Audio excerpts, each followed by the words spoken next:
Hi guys, I'm getting back into the swing of things hopefully with filming by doing a really casual video today just to get ready with me. Little chat about books, little chat about life. I don't know what I'm going to talk about. I don't know what makeup look I'm going to do. We're going to discover it together. I've had a lot of really drastic changes that I've made to my life in the past month and a half especially, and they're not changes that I'm ready to talk about yet. But for the first time in a long time, I feel really good about the decisions that I'm making and about what I'm prioritizing, to be honest. I'm also back to reading again. I mean, in typical times, of course, there are going to be periods when maybe you're more social than you usually are, or you're really into a show that you're watching or something like that, and that's why you're not reading. That hasn't been the reason, though. I've just been in cycles of reading slumps for about a year now. For me, reading really is kind of a canary in a coal mine type of situation where if I am looking at all the books that I own and I'm genuinely not interested in reading any of them, even the ones that I bought recently, it's not a good sign. But bless Women in Translation Month. I had such a good reading month in August. I have an actual stack of books. I think I'll tweet an image of it and I can leave that below. And it's been a long time since I read enough in a month to have what I would call a stack of books. I think I read 7 of them. They're actually holding up the camera today. Yes, I read books translated from Spanish, Russian, Czech, Hungarian, Belarusian, Arabic, and Georgian. Also just noticed that I have some toothpaste on my shirt. This past week, I actually read a book in a day for the first time, and I couldn't even tell you how long. And just the feeling of spending most of the day reading this book I was really enjoying. It was like one of those video game characters where the hearts are depleted and then you pick one up and they're all filled up again. That's what that felt like for that day. Are you guys also still something, or is it just me who's really having continual life and book hangovers from 2020 well into 2021, where it's hard to imagine myself going back to reading 15 books a month. I mean, the 7 this past month in August was a triumph. I feel a little removed from the book world at the moment, and so I'm wondering if you guys can tell me, what are the stories of the day? What are the happenings that you are noticing? I mean, the new Sally Rooney book is a thing, or at least my Twitter would have me believe that it's a thing. Has that even come out yet? I actually have a proof of it, which I didn't know was worth hundreds of dollars. People are actually paying hundreds of dollars to get their hands on early copies of this book. Now, if this book were coming out in a year or two, it would still be absolutely ridiculous, but like for a book that's coming out in a few months, you could get it from your library. I mean, should I do a review of the new Sally Rooney, you guys? Would any of you care? Or would that actually be something you don't care to see on my channel? Or do you not want more people engaging in Sally Rooney discourse? Because I really respect that too. I used to get so much energy from discourse around a single book. I mean, that was a large part of why I participated in literary prize culture to the extent that I did. And I really enjoyed it at the time, hearing so many different perspectives on something. And now I'm just sort of like, can't anybody just read anything else? Like, there's so many books, There's so many good books. There's so many books that are more interesting than the ones that are getting attention. I don't know. I'm sure I'll be a hypocrite and engage in more discourse on popular books soon enough. But yeah, again, maybe it's just a product of my general mental state, but I do feel removed from it all. I can't even remember what books are on the Booker long list this year, except for the Patricia Lockwood. And I know that because having read it, I'm surprised that it's on the Booker long list, but there are 12 other books. And I looked at their names at one point, and I can't list a single other of the 12, which is concerning, I think, just in terms of my memory generally. but also, again, just a symptom of my lack of engagement with these things currently.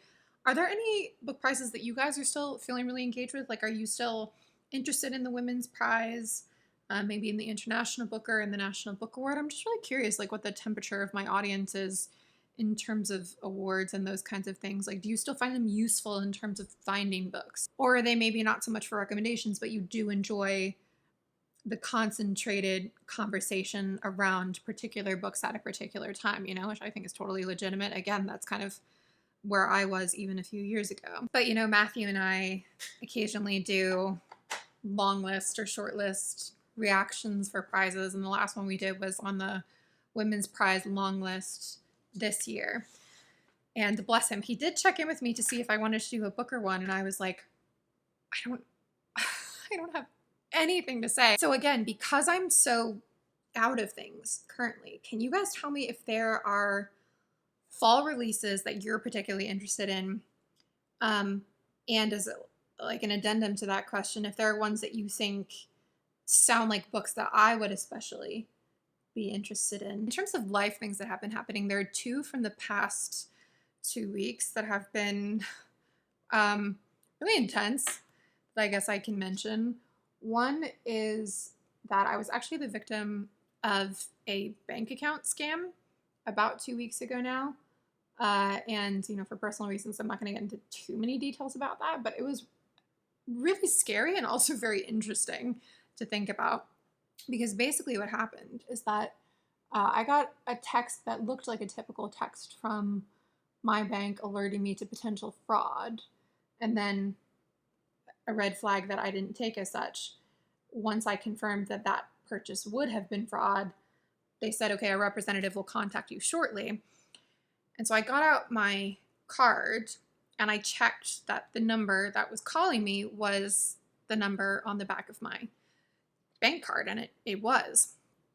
I've since learned that my bank doesn't make outgoing calls from that number. And so they must have been using some kind of technology to make it look like they were calling from my bank's number, but they weren't. And it was kind of this really sophisticated and elaborate little performance that they put on of sounded exactly like my bank in previous interactions, where they were alerting me to fraud while actually scamming me. And I think, you know, there are practical things to take away from this. One of them, of course, is that it's very possible that your bank doesn't make outgoing calls from the number on the back of your card. So just be aware of that. And, you know, if I'm ever unsure of a bank interaction I'm having in the future, I'll just respectfully say that I'm going to hang up and call them back so that I myself can dial in the number or something, you know. I think in any instance where I'm afraid of offending the person on the line, I'm going to edge toward protecting my financial security. And I was lucky that I wasn't actually scammed for very much money at all through this. I know somebody whose entire checking account was cleared out because of a scam of this nature. And it's funny because at the time, you know, multiple people, including me, kind of thought, well, you know, the person that happened to is a bit of a space cadet. And she maybe should have known that that was what was going on. I am in therapy now, which is, I feel very lucky for. And I was telling the story to my therapist of this happening to me. And as she's wont to do, my therapist was interrogating the language I was using to describe this. She was saying, you know, instead of using phrases like, I can't believe I let myself be taken in this way, or I can't believe that I didn't do XYZ thing, she was encouraging me, yeah, to like learn from this, but also to acknowledge that the whole point of this was to trick me. And it doesn't make me stupid or not careful for having been tricked by people where that was their intention. And I think it's easy to like put all the responsibility on the people who are scammed, not just in terms of bank accounts, but generally, because I think people tend to act like, oh, well, there are always going to be scammers. Society is always going to be full of scammers. And so that's just the baseline given. And we're not even going to focus on those people. And it's everybody else's responsibility to make sure that you personally are not being taken in by something. When, I mean, the guy who was fraudulently talking to me and pretending to be my bank, he's as fully fleshed and historied of a person as I am. Like, he made that decision just like I made my decisions, and I'm sort of wary now of putting the responsibility of that interaction on me necessarily, as much as I would have loved to go back and pick up more quickly on a few of like the little red flags I was getting early on. Still, like, I don't know, I'm trying to reframe it in my mind where it's not my fault that someone was malicious toward me. Anyway, I feel like that's kind of emblematic of how my life is going. And the other development, it's catastrophic, really. There are certain pillars that you don't even know are propping up your sanity until any of them is gone. And one of my sanity pillars was the fact that my cat, up to this point, has had excellent, pristine litter box habits. Well, in the past 2 weeks, Lila has since decided that our bed is also one of her litter boxes. And whenever you talk about a problem like this in public, of course, people, for very good reasons, are going to want to give advice. And especially if this has happened to you with your cat, please tell me if you have solved it. But I'm going to, go through what I've already done. First of all, I did take her to the vet, and I got urine analysis and blood work done to make sure that this wasn't a UTI or anything else medical related. And it's not, which is the great news and the just devastating news. No pill is going to fix this. It's between the ears. So the vet and I were doing some sleuthing, and we think that although generally Lila has been a very chill, very adaptable cat, she hasn't had any issues in terms of, moving to this new apartment, for example, or when people have visited me or anything like that. She's been very social and very open, and so it surprises me that the vet and I came to the conclusion that this is the issue. But we think the issue is that the week that this started happening, I got that dining room table that you see there. And in the time I've had Lila, I've never owned a dining room table. And she's allowed on the chairs and she sleeps under the chairs, but she's not allowed on the table itself. And it's not like she's been trying to get up there desperately, repeatedly, but she's been curious a few times. And one time she did jump up there, and I took her off. And apparently, new furniture is something that can set off a stress response in cats. So I think there's a decent possibility that that adorable dining room table you see over there is the cause of something being broken in my cat's brain. And ever since then, she already had 2 litter boxes, but I've since increased it to 4 litter boxes, and she still uses pretty much all 4 throughout the day. It's just once a day, once every 2 days, she also just goes on the bed. And here's the thing too that some of you who aren't as familiar with cats might not know is that people are really quick to anthropomorphize cats as we do with dogs and other animals, but it's especially destructive when it comes to cats because a lot of their habits we attribute to negative human things, whereas dogs get a lot of positive human attributes, associated with them. So when cats have issues like this, a lot of people's instinct is to think that the cat is being defiant. Wow, that's a lot of bronzer. That the cat is being defiant, that the cat is doing it to get back at you, that maybe she's annoyed or angry, or, it's like a protest pee or something. And that's really typically not how cats behave. When cats do this, it's a stress response to something. It's either medical or stress related. 99 times out of 100, it's not like a personal, I'm protesting the conditions of my life kind of behavior. And I was aware of that with her from the beginning, that she must have been stressed about something. And since cats are territorial animals, and a major way that they feel at home in their territory is mixing their scent with yours, and the bed itself is, the place that smells most like you, and mixing their scent there is like very important to their self-esteem and to their territorial security and everything. If the goal is to manage her stress, it's not a good idea to kick her off the bed and make her stressed out about that. You know what I mean? Keeping her out of there now would just compound the issue and I think make it a bigger thing long term.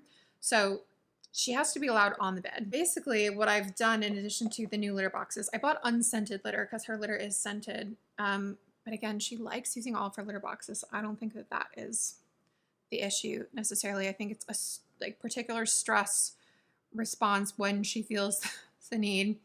I've been always cleaning with the enzymatic cleaner so that it doesn't smell like her, so that she's not encouraged to go again where she's gone before. And I've been to the laundromat multiple times a week the past few weeks. And I started going to 2 different laundromats because, I mean, they both know at this point that someone in my house is a bedwetter. Those are the only people who show up to the laundromat with sheets as often as I've been showing up to the laundromat with sheets. God, what is my life? Wow, I swear to you that this bronzer, you can barely see it in natural lighting, but there's something about the camera that's really making it look like I painted half my face orange.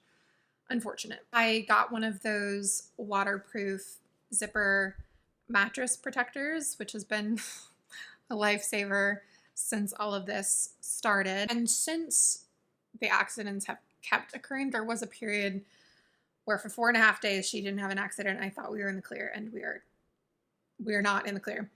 But even before that point, I created a sort of obstacle course on the bed. So I've started feeding her on the bed so that she associates it with food instead of with litter box. But the problem is that the bed is so large that she'll just tend to go in the area where I'm not feeding her. So I've been rotating where I feed her on the bed. And then I also have a sort of obstacle course set up of things that she doesn't associate with the bathroom. So, you know, I have like her own little bed there and some of my clothes and one of her big toys that she likes to use and both of her bowls and a towel or two and those sorts of things. And it's improved since I created that obstacle course, but still yesterday she like found one spot that was bare on the bed. And yeah, and I know it's hard to tell, but she seems like a very happy, relaxed cat otherwise. So I don't really know what to make of this whole development, but I can say honestly that it's in terms of the things that are impacting my life most at the moment, man, this has got to be number one. What is this video? What did I even what was that? Like, it was I haven't been reading much. What is Sally Rooney? What are literary prizes? Bank scam and embarrassment at the laundromat every other day. That's what just happened. I hope at some point to have actual life updates to share with you. For now, that's the way things are. I'm currently having a lot of fun prepping several videos that are actually about books, but I'm not going to mention what they are because you guys know much better than to trust me at this point. I'm excited to get back into the swing of things, and I hope that putting out this disaster of a video will, you know, further that goal that I have. So thanks for spending this time with me. Bless you if you're still here, and I'll talk to you soon.